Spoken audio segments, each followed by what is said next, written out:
Bonjour à tous, une vidéo simple sur quelque chose de compliqué pour la pro-opio-mélanocortine, ce gros neuropeptide hyper important dans notre fonctionnement et qui dépend de notre exposition à la lumière. La pro-opio-mélanocortine, j'en ai parlé dans les vidéos, normalement vous savez à peu près ce que c'est déjà. Elle permet d'être bronzée, elle permet de réguler notre ACTH, elle permet de réguler tout notre métabolisme avec la lipotropine qu'elle va donner. En gros, cette pro-opio-mélanocortine, c'est comme une fusée, elle va se décomposer en plein d'autres peptides par la suite. Donc voilà, ACTH, lipotropine, bêta-endorphine, alpha-MSH, etc. MSH, c'est notamment Melanocyte Stimulating Hormone, c'est pour les mélanocytes, entre autres, parce que c'est marrant, des fois on résume les fonctions d'une cellule à une seule chose. Les mélanocytes créent la mélanine dans la peau. Parce qu'il y a de la neuromélanine qui est dans le cerveau et qui n'est pas créée par des mélanocytes, parce que les mélanocytes sont dans la peau, sont dans l'épiderme. Donc la pro-opio-mélanocortine, c'est hyper important. Et je voulais juste dire dans cette vidéo où est-ce qu'elle est synthétisée.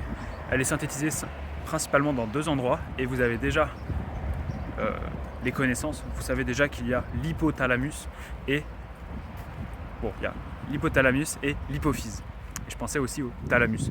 L'hypothalamus est en dessous du thalamus. Le thalamus, j'en ai déjà parlé. Et oui, il faut que je fasse une vidéo publique sur le thalamus d'ailleurs. Et l'hypothalamus, donc en fait, il a différents noyaux paraventriculaires, noyaux ventromédians, qui ont toutes des fonctions spécifiques. L'hypothalamus, en gros, sert à réguler vraiment nos fonctions les plus primitives, les plus importantes, presque. Enfin, elles sont toutes importantes, mais comme la soif, la faim, la fonction sexuelle, le sommeil, avec le noyau suprachiasmatique. Et donc parmi tous les noyaux, il y a le noyau arqué. Et le noyau arqué, c'est celui qui crée la pro-opio-mélanocortine. Et ensuite, le deuxième endroit en fait, où est créé le neuropeptide, la pro-opio-mélanocortine, c'est dans l'antéhypophyse. Comme vous savez, il y a une hypophyse antérieure et une hypophyse postérieure. Et l'hypophyse antérieure, elle sécrète beaucoup de choses qui sont sous la régulation de l'hypothalamus qui est au-dessus. Ok, l'hypothalamus, c'est le boss qui va dire à l'hypophyse qu'est-ce qu'elle doit faire ou pas. Et donc, l'antéhypophyse crée la pro-opio-mélanocortine également. Mais l'antéhypophyse sécrète aussi donc la GH, hormone de croissance, y compris quand on est adulte, notamment en première partie de nuit, quasiment exclusivement. Elle crée également la TSH, elle crée également, donc, qui va réguler nos hormones thyroïdiennes. Elle crée également la LH et la FSH, donc les hormones pour les hormones sexuelles, hormones lutéinisantes et et l'hormone qui va stimuler les follicules ovariens.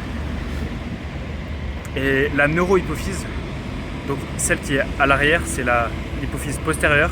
Elle, c'est un peu différent. Elle ne va pas vraiment sécréter les hormones. Elle va recevoir en fait les hormones de la part de l'hypothalamus qui sont sécrétées donc par l'hypothalamus. Elle va les stocker et elle va les libérer. Et elle va libérer ces deux principales hormones que sont l'ocytocine, donc pour la contraction de l'utérus, et notamment pour l'allaitement, pour l'éjection du lait pour l'allaitement. Donc ocytocine, qui est la même hormone que l'hormone du bonheur, l'hormone du bonheur social.